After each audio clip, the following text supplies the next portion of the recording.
कर्मण्येवाधिकारस्ते मा फलेषु कदाचन मा कर्मफलहेतुर्भो मा ते संगोऽस्तविकर्मणि।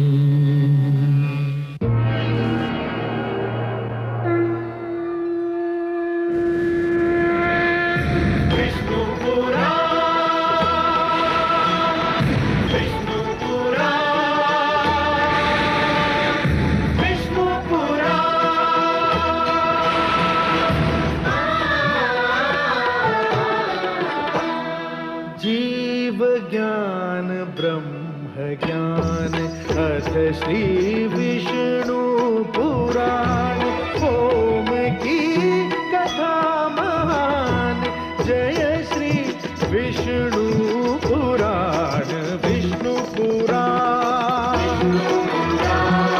विष्णु पुराण विष्णु पुराण प्रगटे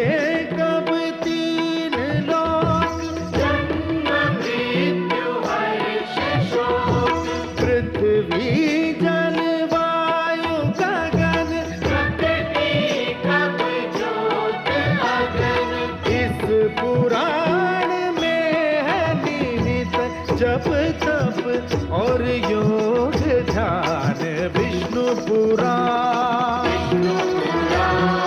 विष्णु पुराण विष्णु पुराण। मैं माँ हूँ, धरती माँ। परिश्रम के बिना सफलता नहीं मिलती। जो परिश्रम और कठिनाइयों से घबरा जाते हैं वो जीवन में कभी सफल नहीं हो सकते। सफलता पाने के लिए जीवन की कठिनाइयों की चुनौती को स्वीकार करना ही पड़ता है।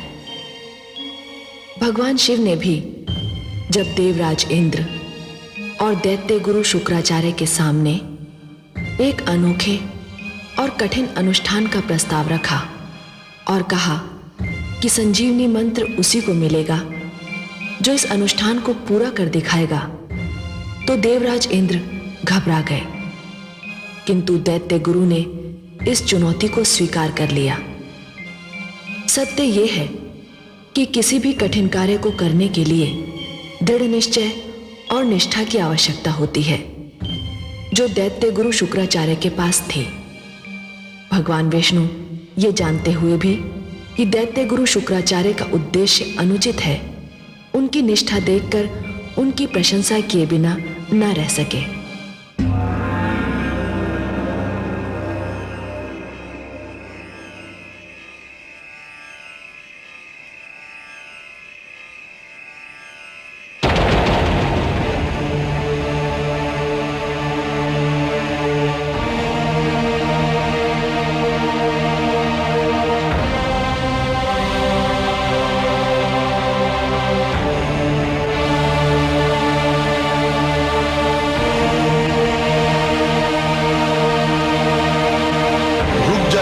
गुरुदेव,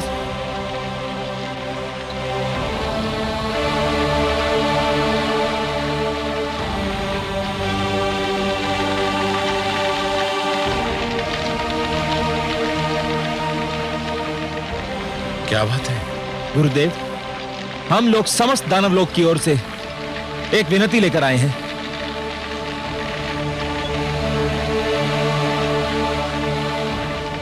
क्या विनती लेकर आए हो तुम? सोमवती अमावस्या के आरंभ होने में अधिक समय नहीं रह गया है। जो कुछ कहना है शीघ्र से शीघ्र कहो। गुरुदेव, आप इस अनुष्ठान को स्थगित कर दीजिए। हाँ गुरुदेव, हम सबकी विनती है कि आप इस कठोर अनुष्ठान का निर्णय बदल दें। निर्णय बदल दूं? जानते हो तुम क्या कह रहे हो? तुम ये नहीं कह रहे हो कि मैं अपना निर्णय बदल दूं। तुम ये कह रहे हो कि मैं अपने जीवन का नियम बदल दूं, मैं अपने सिद्धांतों को बदल दूं। तुम ये कह रहे हो कि मैं शिव शंकर को दिया हुआ वचन तोड़ दूं। तुम मेरे पास विनती लेकर नहीं, अपने गुरु के लिए अपमान की योजना लेकर आए हो। नहीं नहीं गुरुदेव, ऐसा मत कहिए। आप तो भगवान हैं। आप हमारे लिए भगवान से भी श्रेष्ठ हैं। आपके अपमान की बात तो हम सोच भी नहीं सकते। गुरुदेव, हम तो आपके चरणों के दास हैं, हम आपका अनादर कैसे कर सकते हैं? परंतु जब से आपके इस भयंकर अनुष्ठान के विषय में सुना है, हमारा रोम रोम कांप रहा है गुरुदेव। मैं संजीवनी मंत्र की प्राप्ति के लिए कुछ भी कर सकता हूं, किसी भी अनुष्ठान को झेल सकता हूं। हमें वो शक्ति नहीं चाहिए गुरुदेव, जिस शक्ति के कारण आपको अपने प्राण दांव पे लगाने पड़े। और मुझे वो प्राण नहीं चाहिए जो मेरे सम्मान का मूल्य हो, जिसके लिए मुझे सम्मान का त्याग करना पड़े। तुम चाहते हो कि मैं अपने अनुष्ठान को स्थगित करके मैं समस्त जीवन अपनी कायरता का बोझ लेकर अपने कंधों पर ढोता रहूं। तुम चाहते हो कि मैं जीवित रहूं, देवराज की वो हंसी सुनने के लिए जिसमें मेरे प्रति दया, करुणा और व्यंग के अतिरिक्त और कुछ ना होगा। नहीं शिष्य, नहीं, ये नहीं हो सकता, कदापि नहीं हो सकता। परंतु गुरुदेव, अब कोई कुछ नहीं कहेगा। ये तुम्हारे गुरु की आज्ञा है। तुमने अपना शिष्य धर्म निभाया, अब मुझे अपना गुरु धर्म निभाने दो। तुम सब इतना ध्यान रखोगे कि मेरे अनुष्ठान में कोई विघ्न न आने पाए। आप निश्चिंत रहिए गुरुदेव, आश्रम के चारों ओर कड़े पहरे का प्रबंध कर दिया गया है। और इस स्थान पर तो मैं स्वयं और महाराज काल केतु पारी बदल बदल कर पहरा देंगे।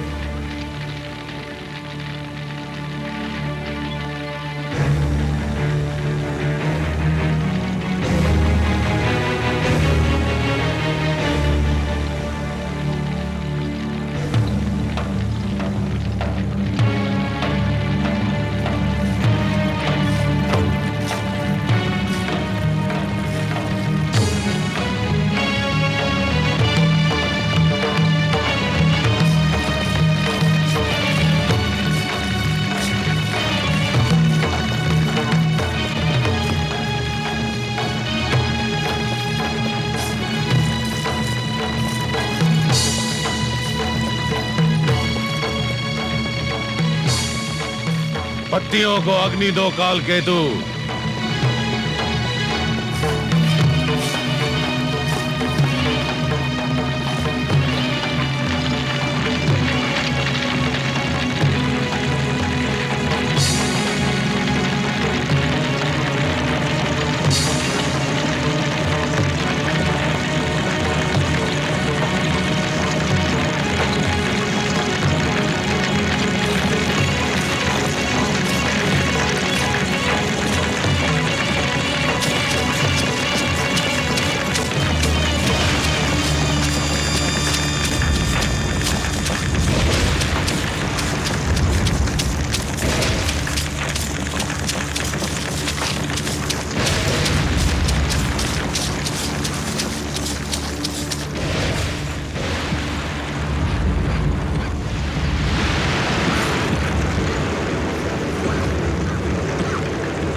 हे नाथ, कहीं सचमुच देवराज का ये असीम विश्वास मात्र भ्रम न सिद्ध हो।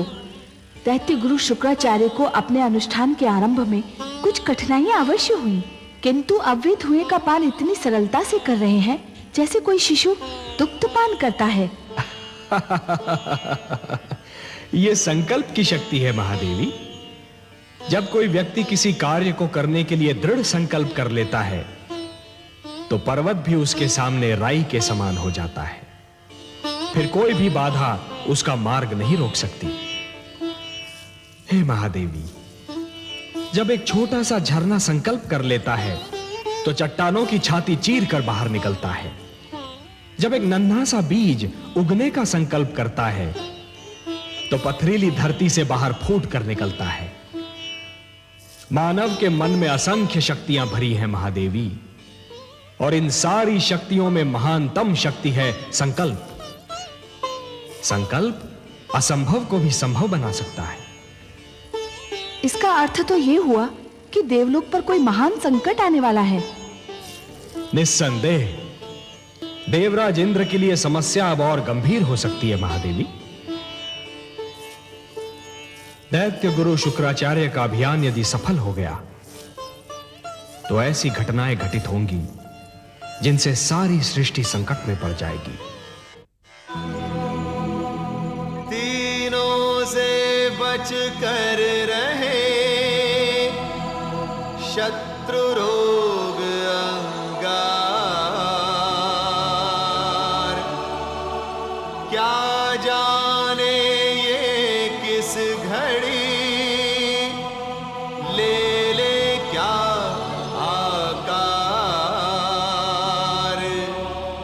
कर ले यदि संकल्प तो दुर्बल भी बलवान, वो कितना नादान है जिसे नहीं ये ज्ञान।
शुक्राचार्य की बुद्धि भ्रष्ट हो गई है।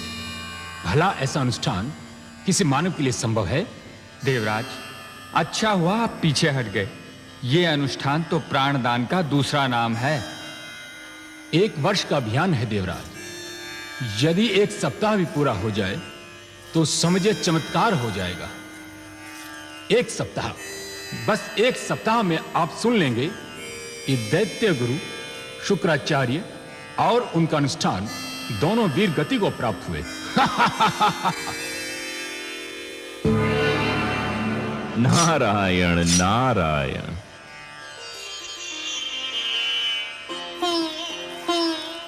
आइए देवर्षि, स्वागत है। आज इधर कैसे भूल पड़े? आपके नंदन वन में इतनी सुंदर चर्चा छिड़ी हुई थी तो मैंने सोचा थोड़ा सा आनंद मैं भी उठा लूं। यहां तो दैत्य गुरु शुक्राचार्य और उनके अनुष्ठान की चर्चा हो रही थी। आप तो जानते ही होंगे इस विषय में आपका क्या विचार है? मेरे विचार की छोड़िए पवन देव, मेरे विचार तो भटकते रहते हैं। अच्छा विचार तो वही होता है जिसे सुनकर राजा प्रसन्न हो जाए, है ना? ऐसा क्यों कह रहे हैं आप देवर्षि? नारायण नारायण। मैं ऐसा इसलिए कह रहा हूं देवगण, क्योंकि राजा चाहे दानवों का हो, मानवों का या फिर देवताओं का, उसकी दुर्बलता एक ही होती है। किस दुर्बलता की ओर संकेत कर रहे हैं आप? मैं उस दुर्बलता की ओर संकेत कर रहा हूं जिसका नाम अंध प्रशंसा है। अर्थात यह देवराज कि हर राजा को वह बात बहुत सुहाती है जिसका आरंभ उसकी प्रशंसा से और जिसका अंत उसके शत्रु की निंदा पर होता है। फिर उस बात में सत्य की खोज वैसी ही सिद्ध क्यों न हो जैसे एक अग्निकुंड में जल की एक बूंद की खोज। देवर्षि, आप कहना क्या चाहते हैं? हे देवराज, मेरे कानों में यहां कही हुई एक बात पड़ी थी कि दैत्य गुरु शुक्राचार्य जिस अनुष्ठान का संकल्प कर रहे हैं वह किसी मानव के लिए संभव नहीं। यह तो मैंने कहा था देवर्षि। मैं तो केवल यह कहना चाह रहा था कि दैत्य गुरु शुक्राचार्य जो अनुष्ठान कर रहे हैं वह मानवों के लिए ही संभव है, देवताओं के लिए नहीं। नहीं तो देवराज उस अनुष्ठान से भाग क्यों खड़े होते? मैं ठीक कह रहा हूं ना देवराज? तो क्या दैत्य गुरु अपने अनुष्ठान में सफल हो जाएंगे? हो जाएंगे नहीं, हो रहे हैं देवराज। जो अनुष्ठान के 2 दिन कुशलता से बिता सकता है वह पूरा 1 वर्ष भी बिता सकता है। दैत्य गुरु के अनुष्ठान का चरम बिंदु संजीवनी की प्राप्ति होगा देवराज, और संजीवनी का मिलना देवताओं के लिए संकट के समय का आरंभ। ऐसा मत कहिए देवर्षि, इसकी तो कल्पना मात्र से मेरे तन में झुरझुरी दौड़ जाती है। मेरे पास आपकी इस झुरझुरी का उपचार तो नहीं है देवराज। हां, आपके लिए यह अशुभ समाचार अवश्य है कि दैत्य गुरु शुक्राचार्य का अनुष्ठान सफलता की ओर बढ़ रहा है।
देवर्षि, आपने ये क्या किया?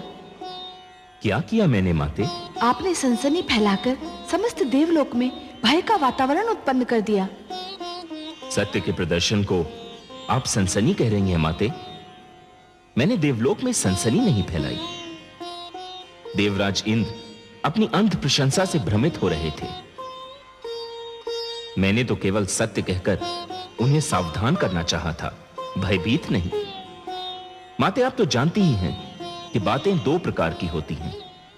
पहली वे जो सुनने में तो अच्छी लगती हैं किंतु सत्य नहीं होती, और दूसरी वे जो भले ही सुनने में अच्छी न लगें किंतु सत्य होती हैं। मैंने देवराज इंद्र से केवल सत्य कहा था, भले ही वह उन्हें सुनने में अच्छा ना लगा हो। समस्या यह है माते कि देवताओं के राजा होते हुए भी देवराज ऐसे लोगों से घिरे रहते हैं जो केवल उनकी झूठी प्रशंसा करते रहते हैं। देवर्षि ठीक कह रहे हैं महादेवी। किसी को अपने संकट से सावधान कराना अर्थात अपना धर्म निभाना, फिर वो असावधान व्यक्ति कम से कम ये तो नहीं कह सकता कि किसी ने मुझे संकट से सावधान ही नहीं कराया। परंतु हे कमल नयन, इस घबराहट में देवराज कोई अनुचित पग उठा ले तो क्या होगा? यही तो देवेंद्र के विवेक की परीक्षा होगी ना महादेवी। इसी से तो सिद्ध होगा कि क्या देवेंद्र को अपनी भूल का आभास हुआ है या फिर वो अपनी भूल को छुपाने के प्रयास में दूसरी भूल कर बैठेंगे। क्या मलय केतु, ये क्या कह रहे हैं गंधर्वराज चित्ररथ? हाँ देवराज, दैत्य गुरु शुक्राचार्य पर तपस्या की कठोरता का कोई प्रभाव दिखाई नहीं दे रहा है। हमें तो भय है देवराज कि वो अपनी परीक्षा में सफल हो जाएंगे। असंभव, ये नहीं हो सकता, कदापि नहीं हो सकता।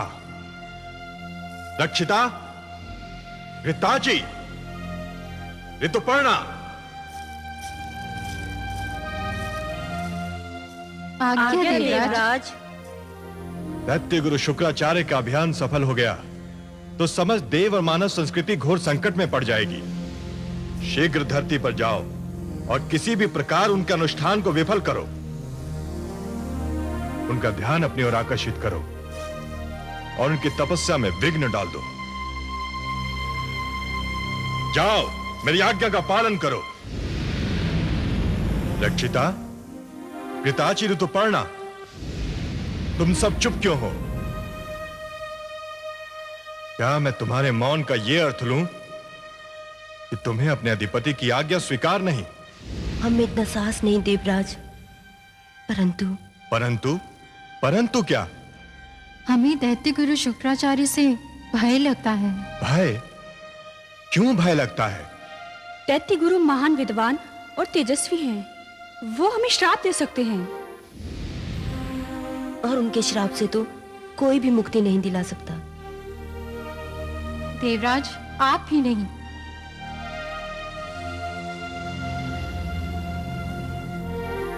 ये सत्य है, परंतु फिर होगा क्या? क्या हम कुछ भी न कर पाएंगे? क्या हम चुपचाप बैठे शुक्राचार्य के अभियान को सफल होता देखते रह जाएंगे? ये तो महान संकट की घोषणा के समान है। शुक्राचार्य का अनुष्ठान रोकना नितांत आवश्यक है, परंतु कौन करेगा यह कठिन कार्य?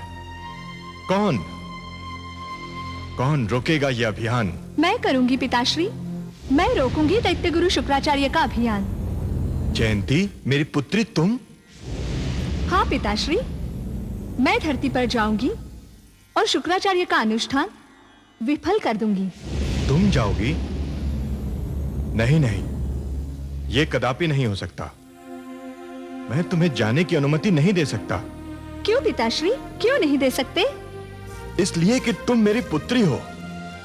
और ये अप्सराएं, ये कुछ भी नहीं लगती आपकी, जो सदैव आपके संकेत पर कठपुतलियों की भांति नाचती रही हैं, जो देवलोक के हित के लिए, आपके हित के लिए अपना मान सम्मान न्योछावर करती रही हैं। क्या ये आपकी पुत्रियों के समान नहीं है पिताश्री? क्या समस्त देवलोक आपका परिवार नहीं है? है, निसंदेह है, पर इनमें और तुम में एक अंतर है। क्या अंतर है पिताश्री? इनका तो उद्देश्य यही है कि ये पुरुषों का ध्यान अपनी ओर आकृष्ट करें। नारी और पुरुष में एक दूसरे के प्रति स्वाभाविक आकर्षण होता है पिताश्री, परंतु यह आकर्षण एक दूसरे से प्रेम करने के लिए, एक दूसरे पर न्यौछावर होने के लिए बना है। नारी पुरुष की दुर्बलता नहीं, उसका बल होती है पिताश्री। नारी को मनोरंजन की सामग्री बनाना छोड़ दीजिए और ये मुझ पर छोड़ दीजिए कि मैं दैत्य गुरु शुक्राचार्य का अनुष्ठान कैसे रोकती हूँ। अब मुझे जाने की अनुमति दीजिए। नहीं पुत्री नहीं, तुम इन दैत्यों को नहीं जानती। ये वासना के पुतले सौंदर्य और यौवन के पीछे पागल हैं। भूखे भेड़ियों के समान होते हैं ये दानव। तुम्हें वहां जाने की अनुमति देना तुम्हें घोर विपत्ति में डालना होगा। परंतु गुरु शुक्राचार्य तो दैत्य नहीं है, वे दानवों के गुरु अवश्य हैं, स्वयं दानव तो नहीं। आप निश्चिंत रहिए पिताश्री, मुझे उनका कोई भय नहीं। मैं किसी भी आपदा को झेल सकती हूँ।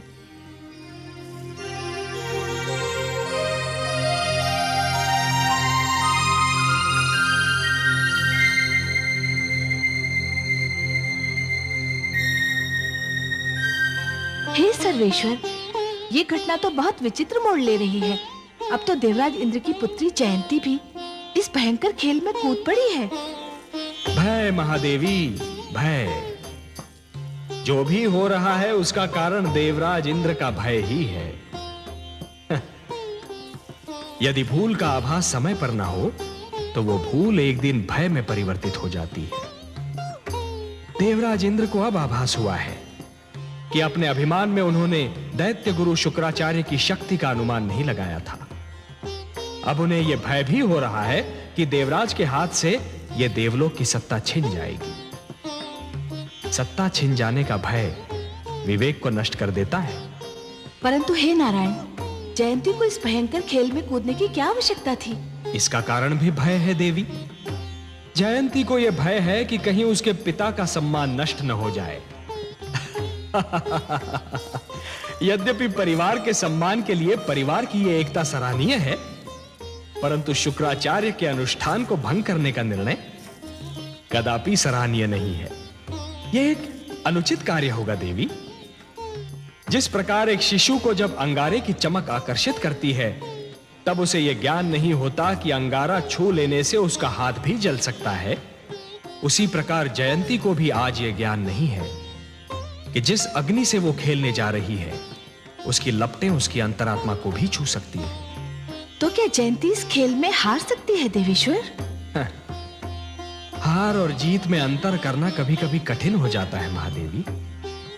कोई हार कर भी जीत जाता है तो कोई जीत कर हार जाता है। आप तो बस देखती जाइए कि जयंती अब क्या करती है और कैसे करती है।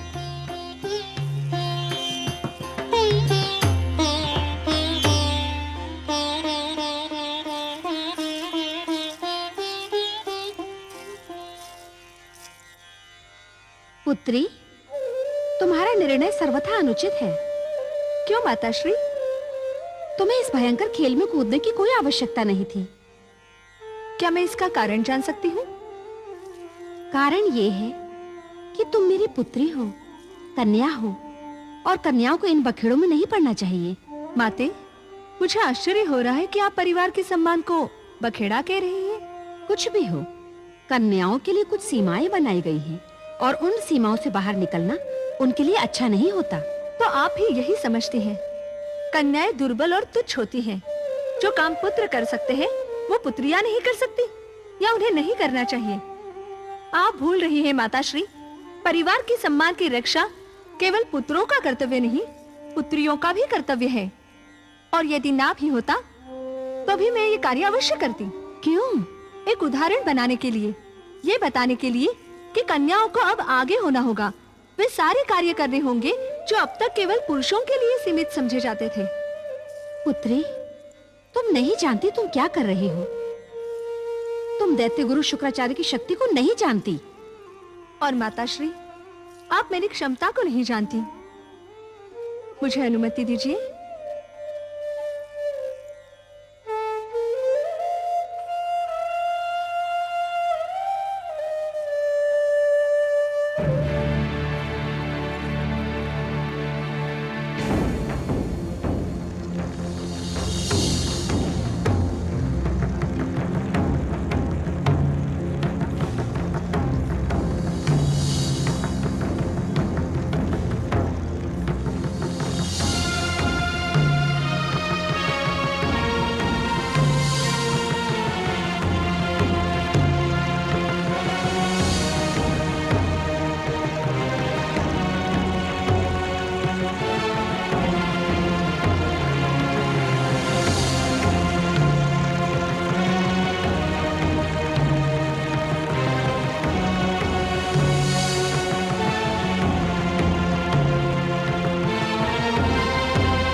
मुझे तुम पर गर्व है पुत्र।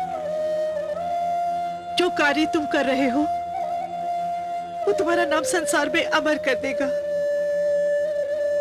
धन्य हो तुम पुत्र। तुम्हारा प्रयत्न सफल हो, तुम्हारी कामना पूर्ण हो, इसके लिए मैंने भी आज से अन्न और जल दोनों का त्याग कर दिया है। जब तक तुम्हारा अनुष्ठान पूरा नहीं होगा तब तक ना कुछ खाऊंगी और ना कुछ पीऊंगी। मेरा आशीर्वाद सदैव तुम्हारे साथ है, वो सदैव तुम्हें बल प्रदान करेगा।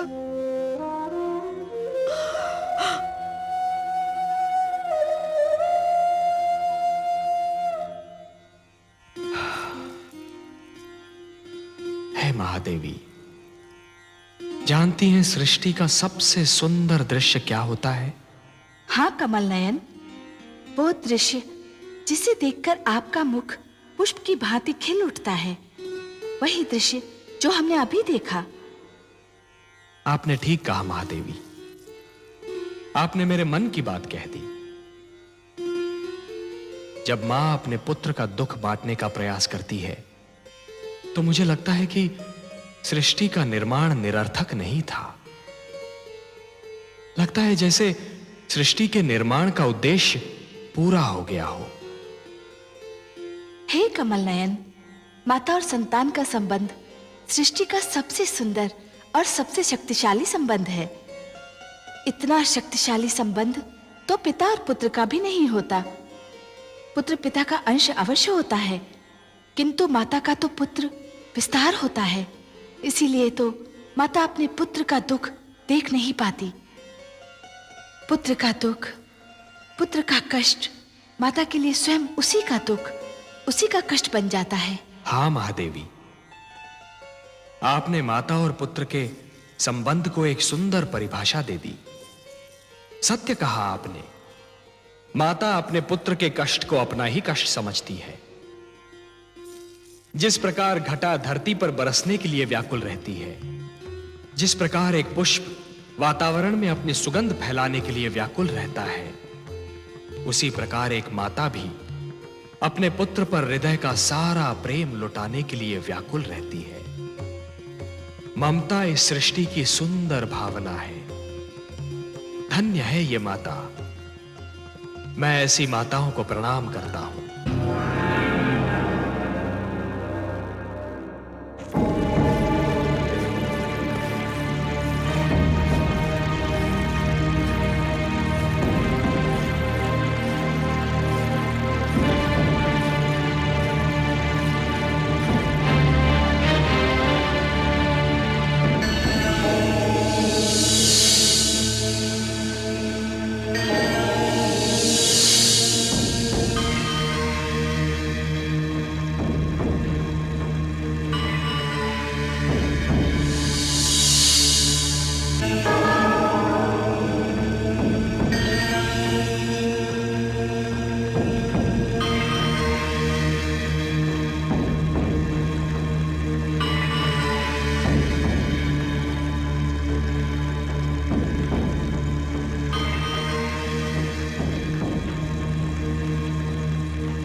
कौन हो तुम? मैं गुरु शुक्राचार्य की शिष्या हूँ श्रीमान। हिमालय पर तपस्या करती हूँ।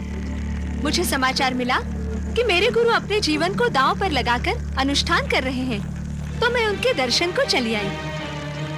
दर्शन कर लिए, अब लौट जाओ। हाँ दैत्यराज, गुरु के दर्शन से तो मैं धन्य हो गई, परंतु अब क्या चाहती हो तुम? गुरुदेव अनुष्ठान में भाग लेने के उद्देश्य से मैं थोड़ा सा चंदन साथ लाई थी। आप अनुमति दे दे तो इसे अग्नि में डाल दूं?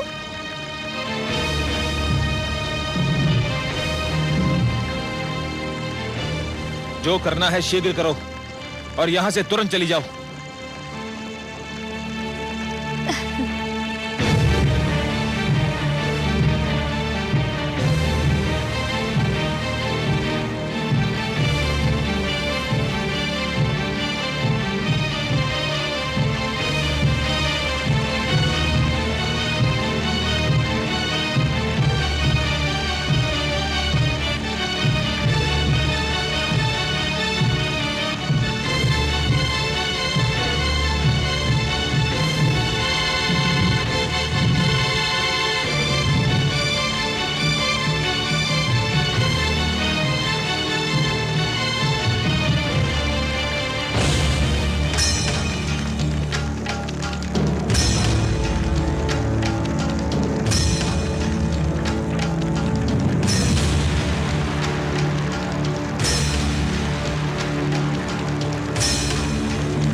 मैं संजीवनी मंत्र उसी को दूंगा जो 1 वर्ष तक धरती के 365 दिन वृक्ष से उल्टा लटक कर जल और अन्न त्याग कर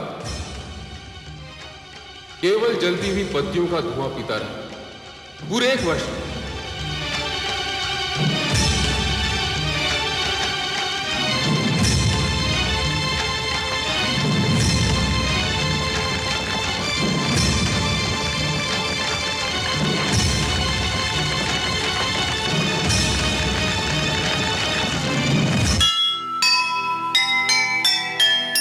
देवी होकर स्वर्ग की किया नीच व्यवहार, मन से बाहर आ गया मन का हाहाकार। जाने अनजाने हुआ उससे जो यह पाप, कैसे होगा दूर अब मन का यह संताप, मन का यह संताप।